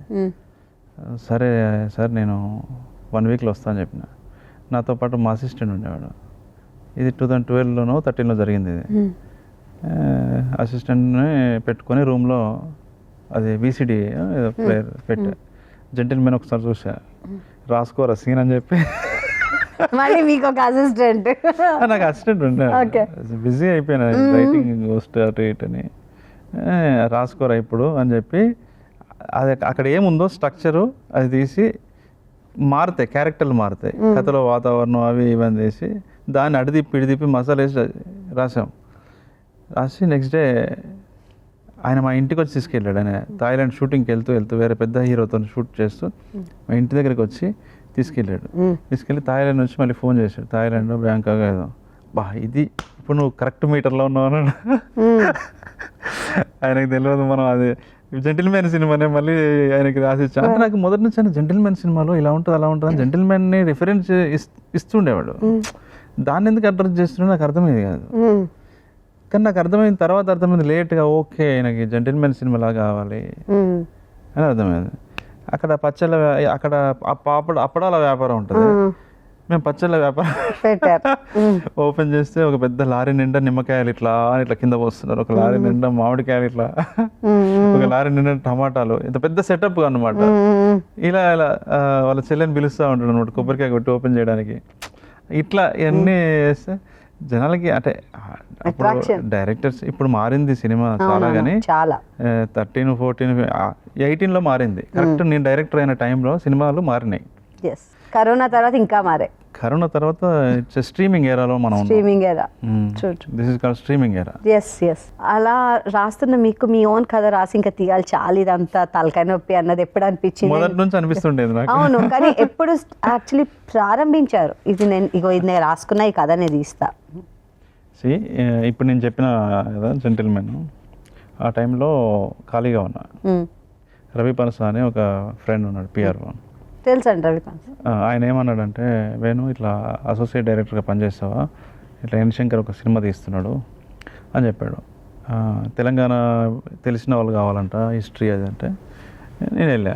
ఆ మాండలికం అంతా ఆ కల్చర్ తెలియాలి కదా. వెళ్ళా, ఏంటి నీ స్ట్రెంత్ ఏంటి అన్నాడు. అంటే రాస్తా సార్ అని చెప్పిన. వెరీ గుడ్ వెరీ గుడ్, ఏం రాస్తావు అన్నాడు. అంటే ఏమైనా డైలాగ్స్ రాస్తాను అన్నా. ఓకే ఓకే ఓకే, మరి నేను ఈ స్క్రిప్ట్ అంతా అయిపోయింది, దీనికి ఒక వెర్షన్ రాస్తావా డైలాగ్స్ అన్నాడు అనమాట. అంటే రాస్తాను సార్ అన్న. సరే అయితే మరి అని ఆయన ఇట్లా టీపాయ్ ఉంటుంది కదా, ఆ టీపాయ్ నుంచి ఒక సండే బుక్ వచ్చేది కదా, ఆ బుక్ ఓపెన్ చేసి ఇందులో ఒక పోయం ఉంది, చాలా ట్రెండీగా ఉంది, ఇట్లా ఉండాలి డైలాగ్స్ అని చెప్పి ఓపెన్ చేస్తే అది నేనే రాసేది. చెప్పలేదా? చెప్పినా ఎందుకు చెప్పలేదు? సరే అది నేనే ఇట్లా ఉండాలి చూడు ఎంత ట్రెండీగా ఉందో అంటే, ఏం బుక్ అనుకున్నాను నేను, అది ఏ వారం బుక్ అది గుర్తులేదు నాకు. అంటే పోయం రాసేవారా? నేను రాసింది, that was my first poem.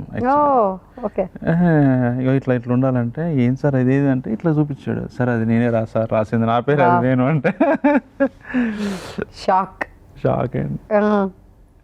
తర్వాత దానికి నేను రైటర్ అయినా, డైలాగ్స్ రాసాను, నా పేరే పడుతుంది, అదే విషయం. అలా స్టార్ట్ అయింది.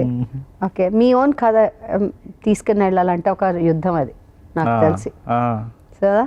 బాగా తిరిగా, మస్తు తిరిగిన, ఏడిపోయినా రిజెక్ట్ అయ్యేది. హోస్ట్ అవ్వనివ్వండి ఏదన్నా రాశారు. ఓకే, మీరంటూ కొంతమందికి తెలుసు. అలాంటప్పుడు కూడా ఒక కథ రాసుకున్న తర్వాత దాన్ని ఒక ప్రొడ్యూసర్కి తీసుకెళ్ళడము, లేకపోతే ఒక హీరో దగ్గరకు ఒప్పించడం అన్నది ఛాలెంజా? పెద్ద ఛాలెంజ్ అది. ఎందుకు? వై? అంటే ఫస్ట్ హీరోని ఒప్పించాలంటారా ప్రొడ్యూసర్నా? డిపెండ్స్. మీరు ఫస్ట్ టైం ఏం చేస్తారు? అప్పుడు జరిగింది చెప్తా మీకు. ఇప్పుడు వేరుంది పరిస్థితి, అప్పుడు వేరుంది. అది పట్టుకొని తిరుగుతున్నా అంటే మనకి ప్రాక్టికల్గా జరిగే ప్రాబ్లమ్స్ తెలియదు. ఇండస్ట్రీలో ఉన్నా కూడా ఇంకా మనకి ప్రతిసారి కొత్తగా ఉంటుంది. ఎవ్రీ ఫ్రైడే థాట్ ప్రాసెస్ మారుతూ ఉంటుంది. అవునండి. ఈ ఫ్రైడే ఈ వీక్ మనం కథ చెప్పామనుకో ప్రొడ్యూసర్కి, నెక్స్ట్ వీక్ వేరే జానర్లో సినిమా వచ్చి హిట్ కొడితే అలాంటిది ఉంటే చేద్దాం కదా, ఇప్పుడు ఇది ఎవరు చూస్తారు అంటారు. మూడ్ మారుతూ ఉంటుంది, చాలా చేంజ్ అవుతూ ఉంటుంది. అది చాలా ప్రాబ్లం. అది ఆస్పిరెంట్ ఫిల్మ్ మేకర్స్కి. పట్టుకొని తిరుగుతుండేవాడిని.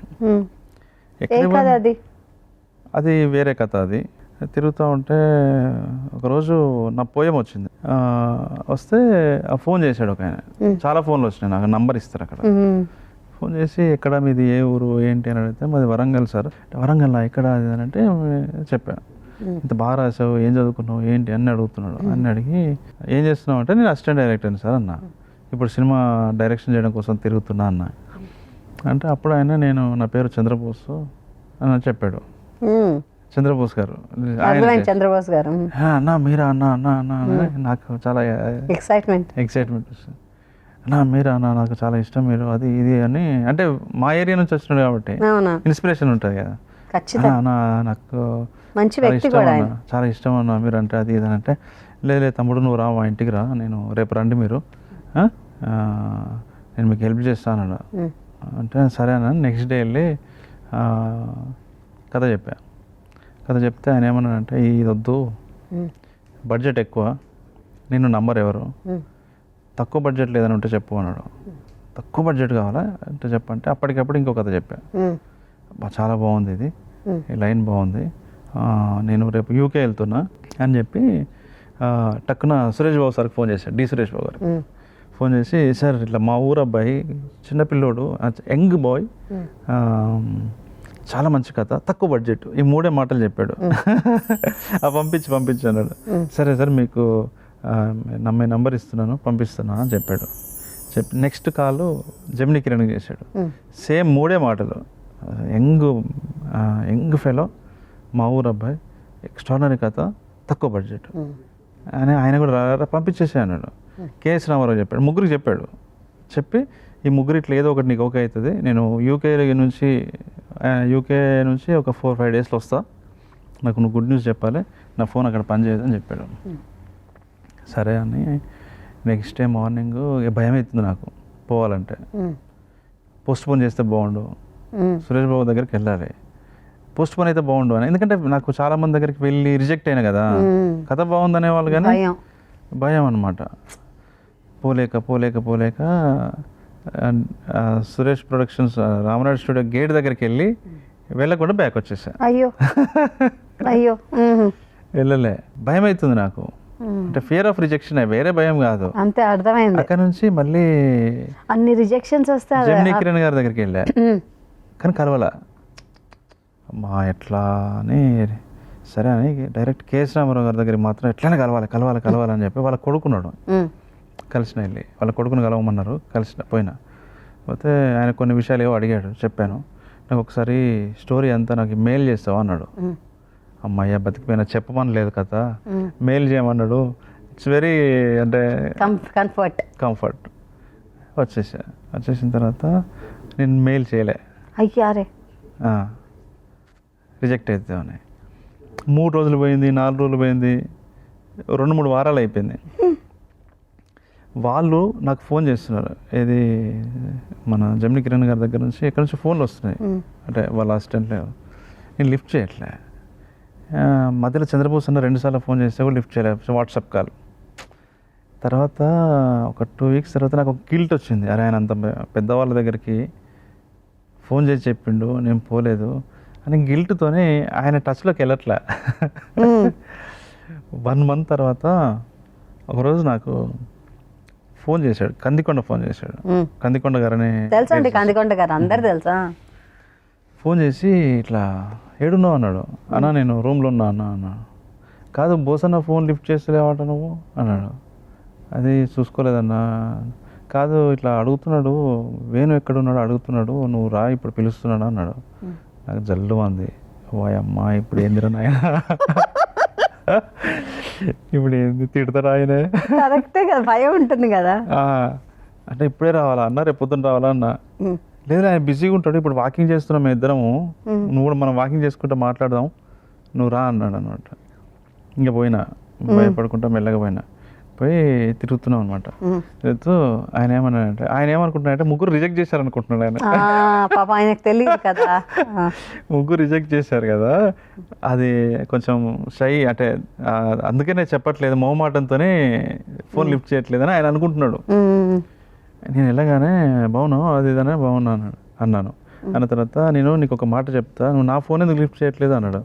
అంటే అన్న అదే అన్నసిగా నీకు ఒక మాట చెప్తా, ఇప్పుడు కొన్ని DVD ప్లేయర్స్లో కొన్ని డిస్క్లు ప్లే అవ్వవు, అలా ప్లే అవ్వనంత మాత్రాన దాంట్లో విషయం లేదని కాదు, దీంట్లో విషయం లేదని కాదు, ఆ డిస్క్కి ఆ ప్లేయర్కి కంపాటబిలిటీ లేకపోవటమే. అట్లా నీకు ఒకటి దొరుకుతాడు, నీ ఆలోచనల్ని నీ కథని నమ్మేవాడు, నచ్చినవాడు నీకు దొరుకుతాడు, నచ్చేవాడు దొరుకుతాడని చెప్పాడు. అమ్మ నేను ఇట్లా అనుకుంటున్నాడు అని చెప్పి ఇంకొక రౌండ్ ఇట్లా తిరిగిన తర్వాత చెప్పిన, అన్న అసలు వాళ్ళకి చెప్పలేదన్నా, నేను పోలేదన్నా. ఎందుకు చెప్పలే, ఏమైంది నీకు అన్నాడు. అన్న భయం వేసిందన్నా. అదెందుకు, అటు రిజెక్ట్ చేస్తారేమో అని భయం వేసింది. చేస్తే రిజెక్ట్ చేస్తే ఏమవుతుంది అంటే, అదే అన్న మళ్ళీ అని నసికే. మళ్ళీ ఒక రౌండ్ వేసిన తర్వాత సరే ఒక పని చేస్తాను, నీకు పెద్దోళ్ళ దగ్గరికి వెళ్ళాలంటే భయపడుతున్నావు కదా, నేను ఇంకొక పర్సన్ ఉన్నాడు, ఆయన సెట్ చేస్తాడు నీకు ఏదో ఒకటి అని చెప్పి ఆ పర్సన్కి ఫోన్ చేశాడు. అలేఖ్య శ్రీనాథ్ అన్న అని ఉంటాడు, వాళ్ళిద్దరు క్లోజ్ ఫ్రెండ్స్. ఆయనకి ఫోన్ చేసి, అన్న మనోడు అలేఖ్య బిల్డర్స్ శ్రీనాథ్ అన్న ఓనర్ దానికి, అన్న ఇట్లా మనోడు ఉన్నాడు, ఎక్సలెంట్ డైరెక్టర్ అవుతాడు, మీరు చూస్తూ ఉండండి 5-6 ఏళ్ళలో మంచి డైరెక్టర్ అవుతాడు, మన పేరున్న డైరెక్టర్ అవుతాడు, అట్లా ఇట్లా ఆయనకు చెప్పాడు. చెప్పి మీరు ఏదో ఒకటి చేసి ప్రొడ్యూసర్ని ఎవరైనా కల్పించండి ఈయనకి అని చెప్పాడు. చెప్తే రమ్మని అన్నాడు. అదే రోజు వెళ్ళా సాయంత్రం. వెళ్తే ఆయన నాకు పోగానే మంచిగా కంఫర్ట్ క్రియేట్ చేశాడు. ఆయన ప్రొడ్యూసర్ కాదు కదా, వేరే వాళ్ళని జాయిన్ చేశాడు కాబట్టి నాకు ప్రాబ్లం రాలేదు. అయితే ఆయన చెప్పాడు, ఇంతవరకు నాకు బోస్ ఎవరి గురించి చెప్పలేదు చంద్రబోసు, ఒకే ఒక్క మనిషిని పంపించాడు, ఇతను పెద్ద డైరెక్టర్ అవుతాడు, నువ్వు ఇతనికి హెల్ప్ చెయ్యి, ఇతను చాలా మంచి డైరెక్టర్ అవుతాడని. అతని పేరు వివి వినాయక్. తర్వాత ఎవరిని పంపలే, నిన్ను పంపిస్తున్నాడు, చాలా హ్యాపీ ఉంది అని కథ చెప్పమంటే చెప్పా. నాకు నచ్చింది.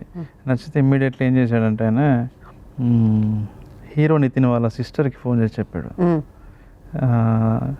వెంటనే తర్వాత సెకండ్ కాల్ వచ్చి నారా రోహిత్కి చెప్పాడు. నారా రోహిత్ ఆ రోజు ఇప్పుడే పంపించి ఇక్కడే ఉన్నా అన్నాడు, దగ్గరనే వాళ్ళది ఫ్లాట్, ఆయన గెస్ట్ హౌస్లో ఉన్నాడు. అక్కడికి వెళ్తే శ్రీ విష్ణు కూడా అక్కడ ఉన్నాడు. సో ఇది సెట్ అంటే రోహిత్కి సెట్ అవ్వదు కానీ ఏదో ఒకటి మెటీరియలైజ్ చేపిద్దామని, అప్పుడు శ్రీ విష్ణుకి సెట్ అవుతుంది. సో శ్రీ విష్ణు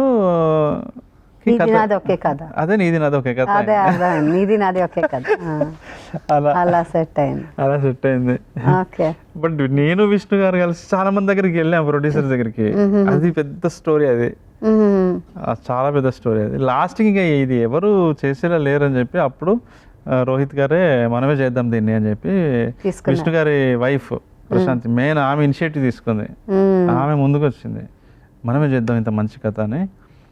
వాళ్ళే ఆమె వాళ్ళ డబ్బులతోని కృష్ణ విజయ్ అని ఉంటాడు, వాళ్ళ ఫ్రెండ్, ఆయన రోహిత్ గారికి వాళ్ళ ఫ్రెండ్, అసుర అనే సినిమా తీశాడు కదా, ఆర్కాలో ఉంటాడు, ఆయన కూడా ప్రొడ్యూసర్. ఆయన కూడా బాగా నచ్చింది అని రోహిత్ గారు, మన విష్ణు గారి వైఫ్ విజయ్ గారు వాళ్ళే కలిసి 80 lakhs తీసాం. 80 lakhs చేశారు. ఇంత పెద్ద, అవును.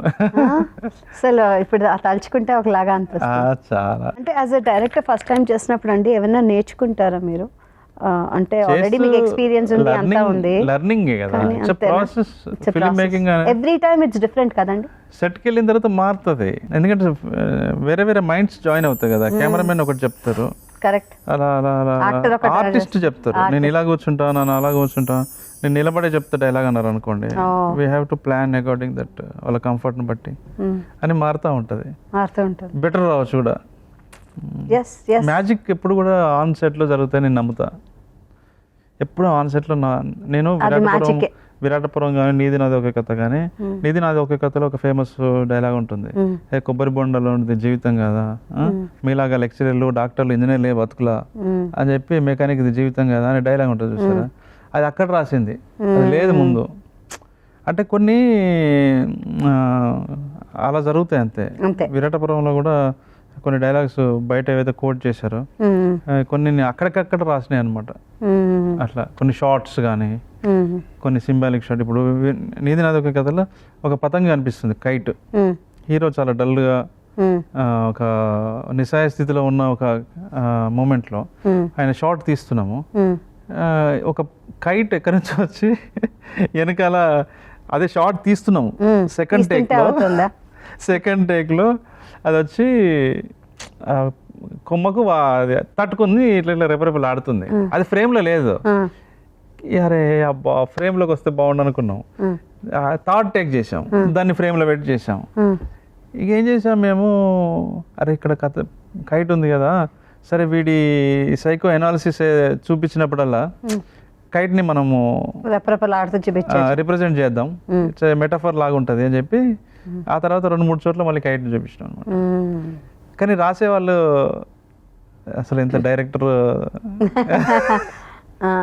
అంటే ఒక్కోసారి నేచర్ ఇస్తుంది అట్లా. అదే అండి, మీకు విరాటపురంలో కూడా ఆ అమ్మాయి అతని కోసం వెతుక్కుంటూ వెళ్తుంటే బటర్ఫ్లై కనిపించింది ఒకటి మాకు. టక్మన అమ్మాయి ఇట్లా పట్టుకుంది, అట్లా అరే షార్ట్ తీద్దాము అని షార్ట్ తీసేసాం, అలా పట్టుకుంది ఇట్లా బటర్ఫ్లై. నేచర్కి ఎలా రియాక్ట్ అవుతుందా ఆమె అనే దానికి ఆ సీజీ ఎంత కష్టం చెప్పండి, అదో పెద్ద పని. ఆమె అనుకోకుండా పట్టుకుంది, ఆమెకు నచ్చి. అలా జరుగుతూ ఉంటాయి మ్యాజిక్స్. అవి మ్యాజిక్ అంటే మనం గట్టిగా ఏదైనా అనుకుంటే ఐ థింక్ నేచర్ డెఫినెట్ గా మనకి సహకరిస్తుంది అనిపిస్తుంది. ఎగ్జాక్ట్లీ కదా ఆ మ్యాజిక్. నైస్. సో ఒకటేమో మీరు రాసుకున్న కథ, ఒకటేమో నిజం కథని తీశారు. విరాట పర్వం ఇస్ నిజంగా జరిగిన కథ కదా, అది రాశారు. సో ఏది కష్టం అంటారు? అంటే నిజంగా జరిగింది కల్పితంగా చెప్పడం ఒకటైతే, ఒకటి మీ ఓన్ గా రాసుకుంది ఓన్లీ ఆల్రెడీ అంటే నిజంగా జరిగిన దాని పట్ల కొంచెం బాధ్యతతో ఉండాల్సిన అవసరం ఉంటుంది. ఇప్పుడు రియాలిటీకి, ఇప్పుడు ఆడియన్స్కి నచ్చేలా తీయాలంటే కొంత డ్రామా కావాలి. వాస్తవికంగా తీసినప్పుడు అది డ్రై ఉంటుంది. కరెక్ట్, దాని డ్రామా యాడ్ చేయాలి. అప్పుడు ఆర్ట్ వాల్యూ వస్తుంది, కళాత్మకంగా ఉంటుంది. కరెక్ట్. వాస్తవాన్ని కళాత్మకంగా ప్రజెంట్ చేసినప్పుడు జనాలకి మైండ్లో, హృదయంలో గట్టిగా అట్లా చూసుకొని పోతుంది. కాబట్టి మనం ఎప్పుడు కూడా ఫిల్మ్ మేకర్స్ ఎప్పుడు కూడా ఏంటంటే డ్రామాకి లాయల్గా ఉంటారు. రియల్గా జరిగిన ఇన్సిడెంట్కి లాయల్గా ఉంటాం మనం. ఉంటే చెడిపోతుంది. అలా అని చెప్పి పూర్తిగా దాన్ని వేరేలా చేయలేము మనం. పూర్తిగా రియాలిటీ జరిగిందని మార్చలేము. దాన్ని కొంచెం షుగర్ కోటింగ్ అట్లా అట్లా మధ్యలో కొంచెం అట్లా అట్లా చేసి ముందుకు వెళ్ళాలన్నమాట కదా. కానీ మంచి మజా నేర్చుకోవాలి కదా యాజ్ అ డైరెక్టర్. ఏమంటారు? ఒక రైటర్ వేరు, డైరెక్టర్ వేరు ఎప్పుడు అనిపిస్తుంది? Please comment. నిజానికి నేర్చుకోవడం ఏమి ఉండదు, మర్చిపోవడమే ఉండాలి. మర్చిపోవడం. ఓకే. మనం ఏంటంటే మనము కొన్ని విషయాలు ఏదో మనం ఫిక్స్ అయి ఉంటాం, మైండ్లో పెట్టుకొని ఉంటాం. అలా కాకుండా ఆ మొమెంటరీ, ఆ టైంలో మనం ఏం చేయాలని అనిపిస్తే అది చేయాలి. ఆల్రెడీ మనం కొన్నిటికి కట్టుబడి ఉంటాం చూసారా, వాటిని తీసిదొబ్బాలి పక్కన. నేర్చుకోవడం కంటే అన్లర్నింగ్ చేయాలంటారు. ఉన్న వాటిని మర్చిపోవడం. అన్లర్నింగ్. ఎస్, అన్లర్నింగ్ అనమాట. చేస్తూ మనం ముందుకు వెళ్ళినప్పుడు ఏంటంటే కొత్త దారి మనకి ఏర్పడుతుంది. ఎగ్జాక్ట్లీ. అలా చేసినప్పుడు నీకు తెలియకుండా ఒక ఫ్రెష్నెస్ క్రియేట్ అవుతూ ఉంటుంది. లవ్లీ. సో అదే మీ సీక్రెట్ అంటారా? And what is the future plan అండి? అంటే అఫ్ కోర్స్ ఇది ప్రొడ్యూస్ చేశారు, సినిమాలు నెక్స్ట్ ఏం తీద్దాం అనుకుంటున్నారు ఏంటి? డైరెక్షన్ జరుగుతుంది నాది యూవి క్రియేషన్స్ లో, ప్రీ ప్రొడక్షన్ లో ఉన్నాము. ఓకే. నెక్స్ట్ మంత్ అట్లా హీరోస్ ఎవరు ఏంటి అనేది పెద్ద ప్రాజెక్ట్ అది. ఏంటి, ఎలాంటి కథ రాబోతుంది అడగ? అది rural family action animal drama. ఎన్ని ఉన్నాయి? నైస్. ఇన్ని ఉన్నాయి. వీటన్నింటిని కలిపి చెప్పడానికి ఒక పదం నాకు దొరకలేదు, అందుకని అన్ని పేర్లు చెప్పా. ఓకే. పేరు ఇంకా అనుకోలేదు? టైటిల్ అనుకోలేదు. Title. Okay. So nice Venu గారు, మిమ్మల్ని ఇలా కలవడం అండ్ ఇన్ని విషయాలు చాలా మనసు విప్పి మాట్లాడారు ఇవాళ. ఇందులో గుర్తుకొస్తున్నాయని అన్ని చేసుకుని మరీ చెప్తున్నారు ఇందులో. So thank you so much ఇక్కడికి వచ్చినందుకు and hearty congratulations once again. ఒక డైరెక్టర్గా, ఒక రైటర్గానే కాకుండా ప్రొడ్యూసర్గా కూడా ఒక మంచి గుర్తింపు, ఒక స్థాయి తెలుగు సినిమా ఇండస్ట్రీలో ఒక ముద్ర వేసుకున్నారు. Thank you so much and wish you all the best. Thank you. నమస్కారం. ఇదండి ఇవాళ గుర్తుకొస్తున్నాయి. మళ్ళీ వచ్చే వారం మరో ప్రముఖ వ్యక్తితో మీ ముందుంటాం. అప్పటి వరకు నమస్కారం. చూస్తూనే ఉండండి ఈటీవీ సినిమా.